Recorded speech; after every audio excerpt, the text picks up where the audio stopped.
Have you kissed a conservative today? Bedfellows in the time of Trump. I'm Barry Friedman, and this is the state we're in.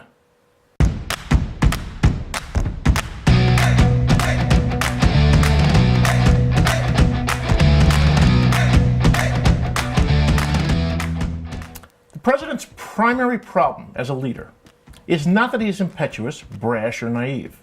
It's not that he's inexperienced, crude, and an outsider. His problem is he's weak and sniveling. He undermines himself almost daily by ignoring traditional norms and forms of American masculinity. He's not strong. He's not self-controlled. He's not cool. He's not tough, not low-key, not determined. Instead, he's whiny, weepy, and self-pitying. He throws himself sobbing on the body politic. He's a drama queen. That's not Keith Olbermann. That's not Charlie Pierce. That's not Matt Taibbi. It's Peggy Noonan. Peggy Noonan. If the country survives Trump, and much smarter people than I say, of course it will be in no small measure because of the writings, not of liberals, but of conservatives, who have jumped off the Trump train like Noonan because they saw the black smoke and sparks coming from, and the unsavories in, the club car. And while, yes, most were complicit in the transformation of the Republican Party, its vitriol and moral bankruptcy, its berserk attitudes on Obama and women's rights, environment and regulations, healthcare reform, its embrace of the fringe and the religious right, and all things that led to Trump, they are here now, those voices on the right, and they have concluded, after seeing the embodiment of the 37-year deconstructive campaign begun during Ronald Reagan's first election and ending with Trump's, that the GOP is a foul, stinking, unsustainable mess.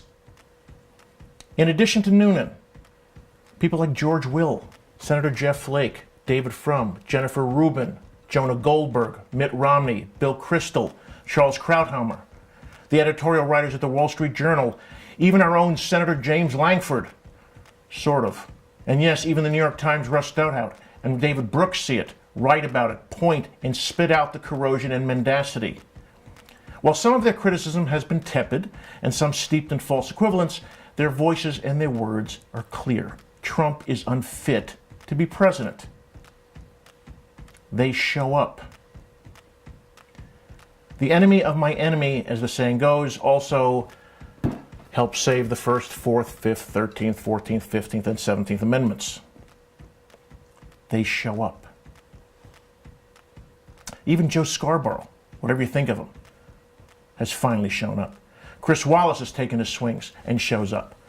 Governor John Kasich shows up. Senator Lisa Murkowski, Susan Collins, John McCain, and Lindsey Graham have at times, yes, not nearly enough, or as often, or as consistently, or as vociferously, show up. For that matter, even Megyn Kelly, who has displayed at times more integrity than Sean Hannity, Franklin Graham, Mike Huckabee, Ben Carson, and the hosts of Fox and Friends combined, shows up.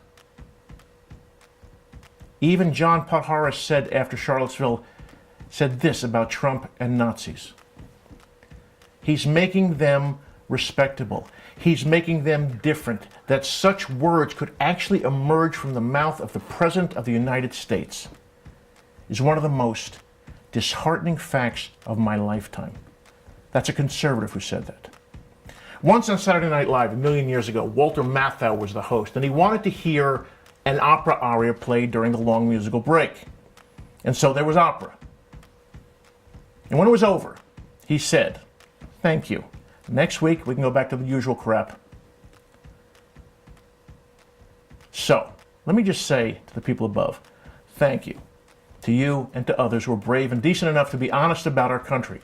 And when this is over, when it's over, we can all go back to the usual crap. It'll be a